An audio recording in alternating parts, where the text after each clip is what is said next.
Kode Radio International Abuja heɗitoɓe nangoy derɗiraɓe assalamu alaikum. Barka meɗen fottuki der taskaramji Kode Radio TV International Abuja ɗi jamdi 9 wakkatire Abuja lamorde leydi Nigeria, jamdi 9 wakkatire Dakar leydi Senegal, ema agogo hirnangere Afrika. Inde an Ibrahim Romodake salminto e hoɗanki on laɓangal taskaramji amen ɗi jemmare nde. Der taskaramji ɗimin taski waddanki on jemmare nde e wodi habaruji duniyaru, sei taskaramji ɓamtare domri, nonnon bo min gaddanai on gimi fulɓe Afrika. Hiddeko ɗo on sei moɗɗitinen jonde gam nanki no duniyaru nyalliri, hautande e Umaru Aliyu.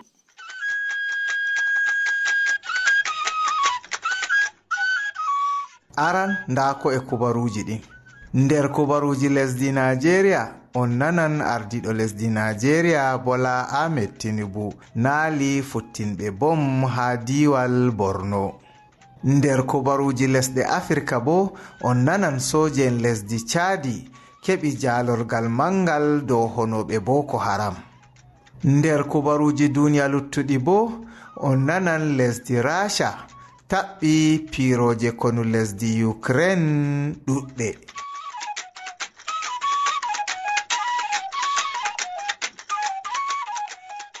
Jotta bo nda kubaruji ɗin ɗi fumaji.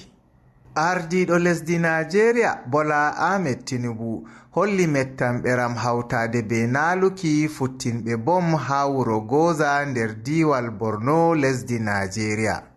Fettande man mbari yimɓe 18 ha yake woɓɓe ɗuɗɓe bo nawni. Ɓiɓɓe rewɓe ɓe ɗum tumata Boko Haram en on fettini bom ha hawrinde ɓangal be tasha mota hautade be nyawtordu bana no hukumaji andini. Tinubu wolwi on hedi andinore nde bolwo etana ardiɗo lesdi Nigeria Musta'ajuri Ingilale wurtini Kenya alat. Tinubu wi gomnati mako sattinan tiɗal dow jabruɗe kanduɗe kosego ngam rentuki yonki ummatore lesdi ndin be jawle maɓɓe. Nonnon bo o tabitinan haɗoɓe ummatore lesdi Nigeria belgol tilfama. Ardiɗo dental hajanowal waynaɓe ngal mi yetti Allah Cattle Breeders Association of Nigeria Macban Alhaji Baba Usman Gerzama wi hautugo hoore dente hajanuje waynaɓe fere huuda on tan wurtinta waynaɓe nder ɓellaji ɗi ɓe nasti jotta. Alhaji Baba Usman waɗi ewnandu man on yaake o yarani ardiɗo mi yetti Allah kawtal hoore Dr. Abdullahi Bello Boɗejo ngella holluki seyo wurtago Bello Boɗejo man iga juuɗe soje en. Baba Usman ɓesdi wigo ɓillaji ɗi waynaɓe ngidata hande ɗo ɓesda nde weeti fu ha ma durngol fina tawawol wato ngol eggudu dabba haɗo seeɗa hato ruma hato warti waɗatako hande sam. Haragare Baba Usman larani Bello Boɗejo be ko fe'i dow muɗum o tori jawmirawo lattina ɗum kaffara.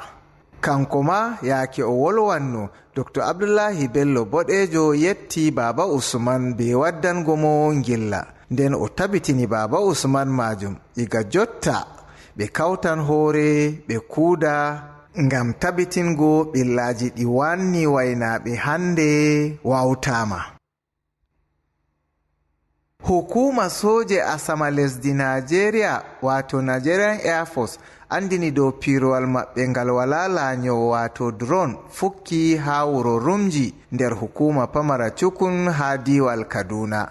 Andinore nde bolwowo etana hukuma piroje man Edward Gapquet wurtini wi pirowal man heɓi ɓilla ɓawo ummago magal neɓai sam. Andinore man ɓesdi wigo nde laati ngal wala lanyowo wala asar yonki ha nder magal, nonnon bo wala asar yonki ha ngal fukki. O ɓesdi wi'ugo hukuma soje en man fuɗɗi waɗugo biɗitol ngam heftugo sanadu fukkago magal. ha ragare hukuma man fewni kubaruwol gancowol hedi ɗatal matotiral jamanu ngol holli dow pirowal helicopter on fukki.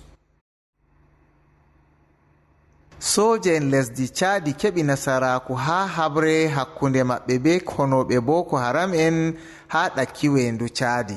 ardiɗo soje en lesdi Chadi andini dow soje en lesdi ndin mbari Boko Haram en 17 hawtade be sankitiggo sangeje maɓɓe 5 ha ɗakki wendu Chadi man. o wi lisal soje en totungal nder soje en lesdi Chadi ndin wato Commando Unit of Rapid Intervention Force FIR njari kippe hedi dow be hedi les ha ɓe keɓi nasaraku wirgugo sangeje Boko Haram ha Litri be Kaiga Ngubuwa be Kaiga Kinjiriya. nder sangeje wirgaɗe man ha be ɓurdunde maunugo ha gallure nden. lesdi Chadi hoosi jabruɗe yarugo kippe man on ɓawo kippe soje en mobgal kawtal lesɗe haɓidoje be Boko Haram wato Multinational Joint Task Force jarani Boko Haram en kippe ha wakkere lesdi Nigeria be lesdi Kamaru. hunde ko waɗi Boko Haram en man doggi nasti nder lesdi Chadi.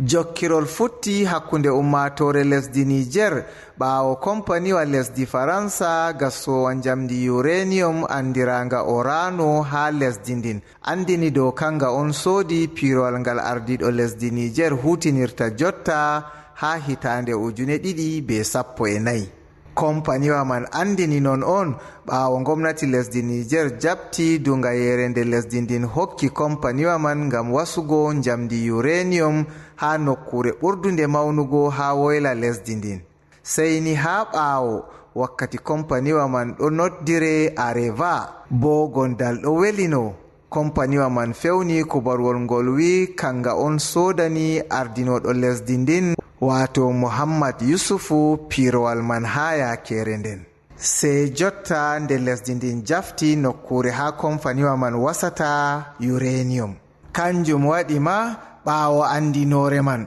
woɓɓe nder ɓiɓɓe lesdi Niger ɗo tuma ardinoɗo lesdi ndin wato Muhammad Yusufu be walorgo dow jawdi lesdi ndin.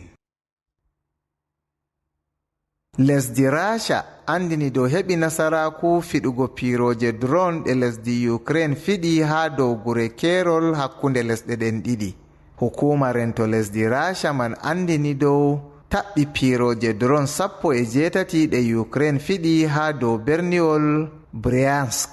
taɓɓi goɗɗe bo 9 ha dow berniwol Kursk. nonnon bo taɓɓi goɗɗe bo 9 ha dow berniwol Belgrade.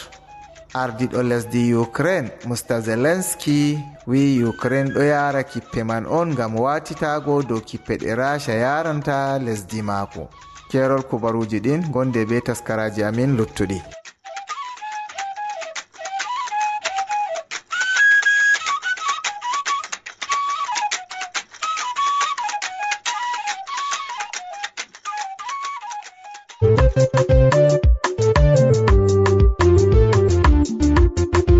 keɗite kode radio international gam nango kubaruji belɗi e taskaramji fere gam ta on daɗe.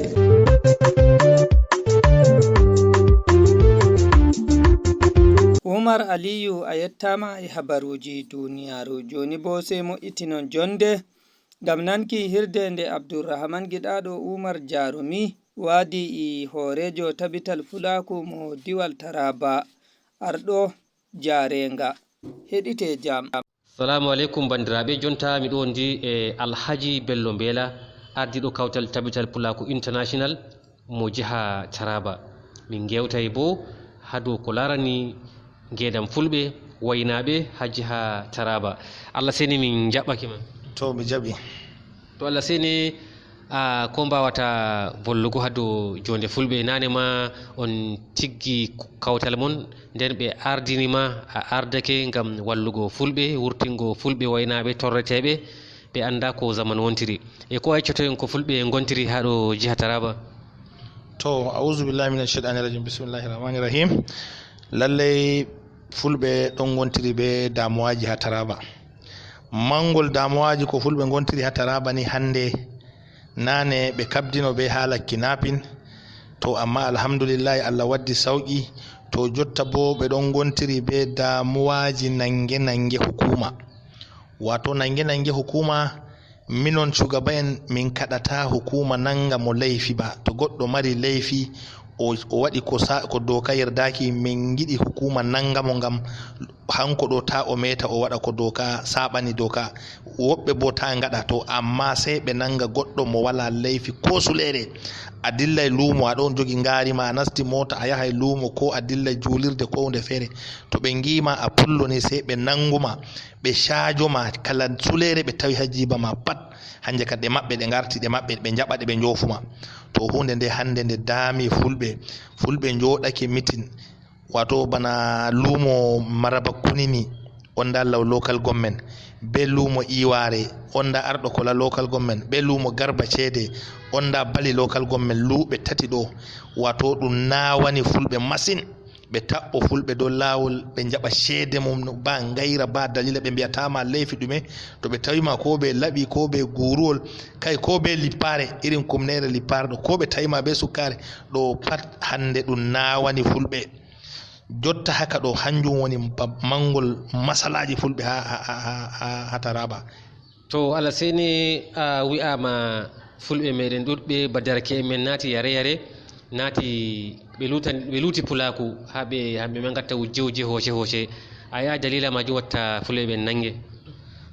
na dalila mai ay to ɓe nangi pullo jarowo ko pullo gujjo kam mi wi ay nane ma to mo leyfi mo nangi ɗum ɗo wala damuwa amma mo wala leyfi dottijo dilla e luumo derekejo dilla e luumo ko irin moy to ni ɓe ngima a jinsi a pullo ni ɓe ñama mutunshima nden hande warti nagge to tokki ko gefe ngesa sai ɓe jaa ɓe gadda soja sai nanga goɗɗo jotta warti soja watta kes je haala bononda to ayi hunde mai nawi to ngam majum gaskiya min ɗon nodditira gomnati be hukuma Taraba fulɓe ma hamɓe ma ɗum himɓe bana luttuɗum kabilaji ɓe gaɗana ɓe adalci to goɗɗo waɗi leyfi ɓe kiito ɗum deidei leyfi mum amma to wala leyfi bo hanayi ɓe ñama mutunci mum to ngam majum min ɗon nodditira gomna ɗo ɗum gomnati marga adalci ngam majum nga waɗana fulɓe adalci nden min ɗon nodditira hukuma ko shafi police ko shafi soja ko shafi civil defense hamɓe ɓuri waɗugo alaka be fulɓe amma hande way bononda ma sen giya soja ɓe jata ɓe kosana pullo to nagge tokki kombi gesa ko dogga ko noyni sai ɓe jaɓe kosa soja ɓe gadda sai soja wara nanga pullo sai to waɗi beelin hoore mum to ay hunde nawi ko kuma hande police en dartoɓe dow lawol ɗo shajo fulɓe ɗon jabtana ɓe ceede to hunde may nde nawi ɗo nodditira hukuma gaskiya ɓe gatana derki en maɓɓe hakkilo mo leyfi mum nanga ɗum ɓe binciko ɗum to wodi leyfi ɓe tura ɗum kotu ɓe jaɓe gaɗana ɗum hukunci ko doka Nigeria tanadi mo wala leyfi bo ɓe acca ɗum bana ɓe acci luttuɗum himɓe ɗon caalo ñama lumo jaha jam garta jam madallah Alhaji Bello Mbela ardiɗo tabbital Pulaku International mo jiha Taraba wonɗo wanginta bojji ummatore fulɓe ha dow koɓe tumirta taadiɓe hukuma e waɗangoɓe ha luuɓe nayi to Allah muyi mi habda e foti bawɗi am ngam mi yaha mi yiida e cakano taadiɓe police en habaruji mi cabbitina hamɓe bo ko ɓe mbiyata ha dow felore nde ɓe pellata jamare maɓɓe ko gaɗanta bandiraɓe to Allah muyi to mi heeɓi wakkati min tammi waddango on gewta be maɓɓe min getti on e watango min hakkilo to ha nder ragare ni mi yiɗi mi yetta wato suudu radio kode radio international miɗo yetta mi waddi yettore am musamman fulɓe gettiɓe irin no ɓe kakkilani wato yakeji fulɓe nden bo no ɓe cankitirta habaruji wato damuwaji fulɓe ko damata fulɓe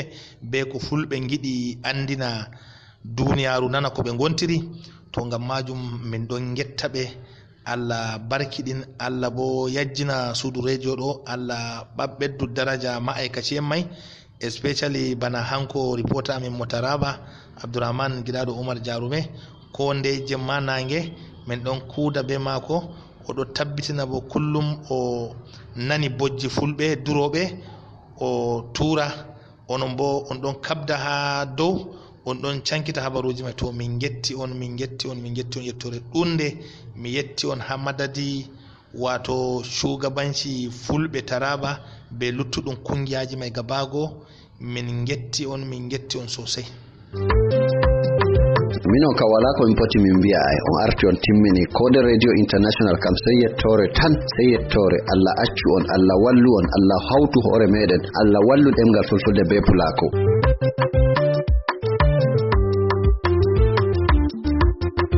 Jarumi a yettama. Joni bo sai mo'itinon jonde gam nanki rahoto ngol musamman ngol ɓamtare domri hawtande Radio France International heɗite jam. Kajuje walla yalagije ɗi tawa he ko ɓursa remede he leydi Gine Bisaw gila duuɓi 20 to ɓaawo. Nde wonno ko ɗum hunde fottunde ko ɗum addi yana immoɗi heewi e mum ko wayino hirande ɓennunde nde ni yawrano 30 buuɗu sefa ko sooda wonandi kilo kala. Kono hikka jomaɓe kajuje ɓe ɗi belti nde ɗum fuɗɗora coggu 60 buuɗu sefa kilo yo ɗo ɗo wona ɗo ko 120 kilo kajuje e nder nokkuji ɓurɗi hewde he leydi he. Kono hay hewade mum nonde julaɓe ɓe beltorani no feewi si woni yerondirama he hirande 2016 ɗo kajuje bunjuno te cooda 200 kilo kala. Addi ɗum non hikka ko ŋakkude dañal majje sabu dolɗude guleki ki ɗi yorni piini ndi he poƴƴali mum. Wonno no goɗɗum ni han ko sodre ɗi woodi kono ko yeeye heewani. Ɗeɗo caɗele non ɓuritinede ko diwanuji gaaɓu he Bafara ha yotti kerol Gine Bisaw he Sénégal. Yorgo e tampiti kajuje ɗe ɗum waɗi haɗiɗe jibinde ndiyam heewade buyi. Si woni ballal aloyaro sengo laamuro ko caɗele hokkamin caɗele tigi to angal to ñamte a tawayat kulle maɗe rigi ko ɗen nattoyɗa jeeya ɗe mbawa wuɗɗoyde kajuje kewani. Si kajuje e kewi han ɗo natire ndunguɗe min mbawa wiide alhamdulillahi rabbil alamin pour que demoɗo rikesa muɗum o ko heɓa ñammiɗo suudu muɗum ɗo laara hono waro wadde susenta familia muɗum o. Ko addi angal kajuje ngal hikka? Ko angal ndiyam ɗam addi wayde jibinde kajuje ɗe walla yorongo pour que kajuje ɗe nun kam min meeɗa yiide kajuje ɗe mbayi ni. Kajuje ɗa yaha e worta kajuje tawa bafe kecce ɗe rigi e jana température o rigi min mbaɗi sinti pour que lewru sumaydu hikka hakke nguleki kono men palno taw lewru sumandu e yawrina seeɗa. Miijoji maɓɓe ɗi kawrani wonde ko wawi uyrude saɗene nde ko yottade julaɓe mawɓe ɓe he dowri he coodana ko e mu'en. Wonoɓe hakkunde remoɓe kay e coodoɓe kajuje giwoɓe leydi tubaɓe ɗe ɓen yatta no laamu ɗum wallu minen ta ɓen gonani nden hakkunde wona ko kay coodoɓe giwɓe leydi tubaɓe ɓe directement e campaneɓe ɓe on tuman uyrere nde hakkude ko wota ar jogoro seeɗa wawma nafde kay intermédiaire ɓe si ɓe ɓangi ko ɓanta ko han remoɓe ala kon keddonta si darde heɓo yakiro sengo laamu han laamu ɗum anda yo ho minen kam minen gonti e caɗele molanaɗe. Hakkunde awo demal maaro he ko nandi he mum ko kajuje woni ko ɓursa teddinde bonfo laamu ngu ɗum ɗi okka ngu ko ɗi yaha miliyaruji 100 buuɗu sefa hirande kala. Ousmane Mbalo Bisaw, RFI. miɗo nana belɗum heɗitago kubaruji Kode Radio International ha kilohas 7,295 deydey jamdi 7 yahango 7 e reta jamma agogo Nigeria, Kamaru, Niger enanta Chadi. Non bo jamdi 7 yahango 7 e reta agogo UTC.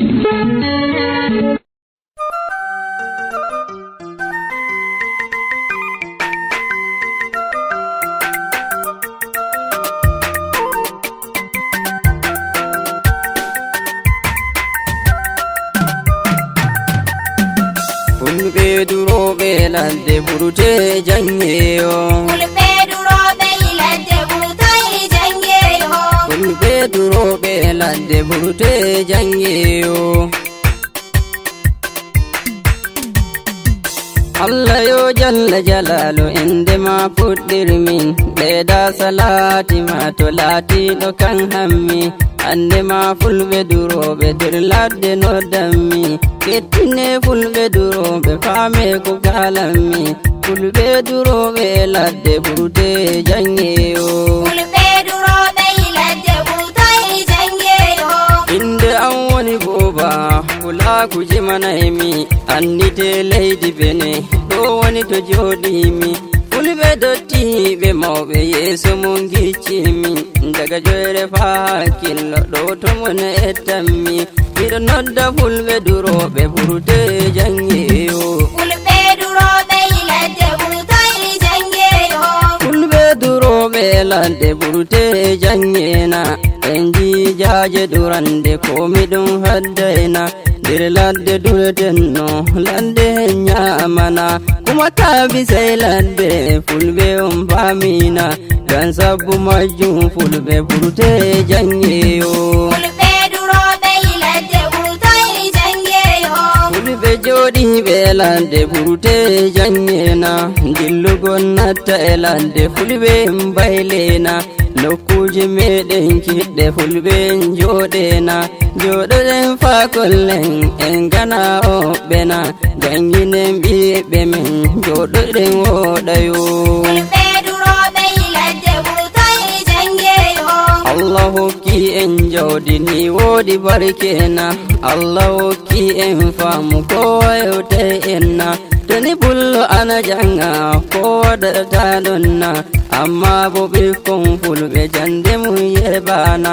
ey fulɓe waynaɓe ɗumne jandeyo fulɓe duroɓe ladde ɓurtoy jangeyo ana woodi fulɓe woɓɓe ɓe jiɗa jangugol kolliti ɓiɓɓe maɓɓe koyde laggugol ko toye fu tawɗamo o ƴamante durdugol inga famino ko woɗi wattuɓe jangugol dottiɓe meɗen mawɓe teddine jandeyo fulɓe duroɓe ladde ɓurtoy jangeyo jangugol laatike dole to men anen fulɓe jare sukaɓe jande daga worɓe fa rewɓe Allah hokki maɓɓe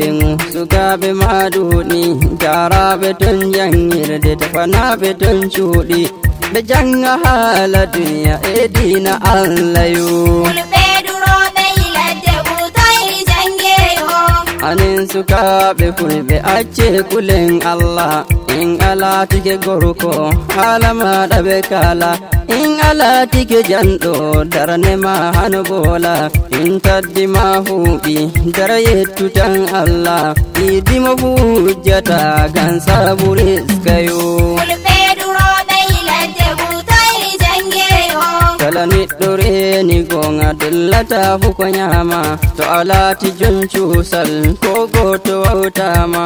innoɗa fakula Allah laatiɗo hultama wayyo sukaɓe fulɓe bayliteji kuyo fulɓe duroɓe ladde ɓurtoy jangeyo wallahi fulɓe duroɓe torra mum nunnama ay hanne ton nder ladde kulaku torrama kuma jawdi fulɓe ko heewi wallahi tetama anne ɓillare fulɓe ko tefu annama amma mi noddi fulɓe ɓurte jangeyo fulɓe duroɓe ladde ɓurtoy jangeyo ta yahi ton gure ladde sagiraɓe torrama daga cuuɗi fa e gineji ɗum fu ɗum bolidama dabbaji maɓɓe ɓe godi dabbaji fellama denno ma kaɓe ɓe toke kaɓe ɗin mbaydama oho ɓiɓɓe pulaku duniya no yurmiyo fulɓe duroɓe ladde ɓurtoy jangeyo miɗo anni ɗo e Afrika fulaku ɗum nama ko gennini jawɗa sey nana haalama in a joɗike seɗɗa fullo wara jawtuma sannu moɗon fulɓe on fu on jarama mino nodda fulɓe Afrika on me jangeyo fulɓe duroɓe ladde ɓurtoy jangeyo tabital fulaku bene mawɓe mum jawtama ano fe walde duroɓe golle mum jettama apes walde maroɓe mardi mum nimanama annal fulaku bene golle mum ɗejiyama amma bo nodde fulɓe huto jangayo fulɓe duroɓe ladde ɓurtoy jangeyo ngam Allah mawɓe dare yaware ɗum nama kuma ɓiɓɓe men fulfulde jande mum yeɓama ngam sabu dullere jande en fu en torrama eye fulɓe Afrika on fu on noddama min boba noddi on ɓurte jangeyo fulɓe duroɓe ladde ɓurtoy jangeyo fulɓe duro duroɓe fulɓe duroɓe fulɓe duroɓe fulɓe duroɓe fulɓe duroɓe min oddire moɓe fulɓe duroɓe joɗiɓe ladde fulɓe duroɓe kettine haala am fulɓe duroɓe bame ko kalanmi fulɓe duroɓe fulɓe duroɓe fulɓe duroɓe fulɓe duroɓe hey fulɓe on ɓe ladde duram hay fulɓe ɓurte jange fulɓe gadde sukaɓe mon janga fulɓe jaare sukaɓe mon jangirde jaare rewɓe e worɓe hokke sukaɓe mon jande a jamiya hokke sukaɓe mon jande arabiya ɓe anda dina ɓe anda haala duniya no joɗɗorte kiraɓe fulɓe komin sakiki mon Buuba S Fulani woni e jewta on miɗo toro yafuya ha mon fulɓe noddojan ha mon gaɗanmi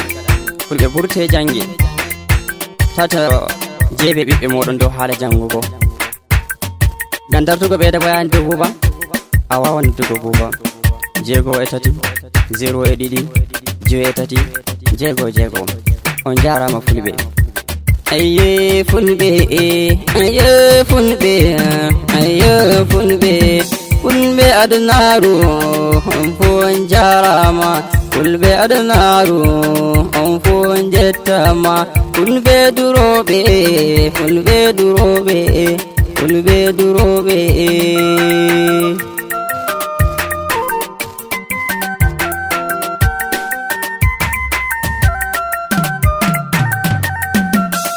fulɓe duroɓe ladde ɓurte jangeyo fulɓe duroɓe ladde ɓurtai jangeyo fulɓe duroɓe ladde ɓurte jangeyo fulɓe duroɓe ladde ɓurtai jangeyo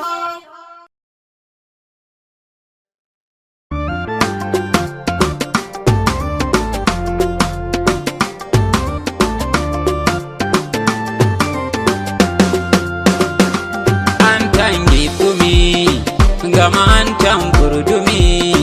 sabu maɗa mosumi giɗo an anjanimi wuyi buuɗo min gaddi ragare taskaramji amen ɗi jemmare nde dow darde sobiraɓe kuugal ahamɓe koti radio international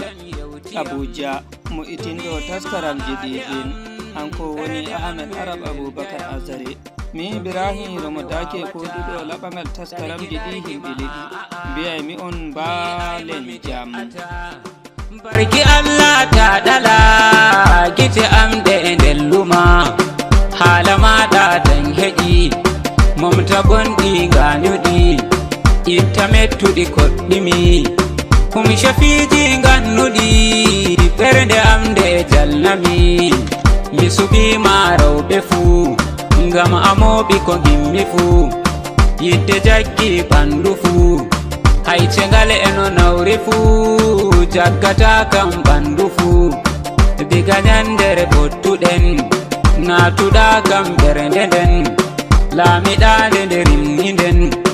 goɗɗo wawa heɓde nden ɓernde an tam jaggi nde accumo sukitata faɗɗam ngam to belɗum duuɗi faɗɗam gite matan teddaniyam nde iraymi e nunde matan jomirawo ɗalda en tan ngam majum waɗɗima min mi ɓoyɗi e yiddema nden mi yetti kuuɗema ɗere nde am ɗon yiɗuma rawɓe duniya muññita yimre haaɗi warkiɗo kellanemo minduɗo marɗo tedde nde eɗo usmanu windi nde jaafoyeyan tedduɓe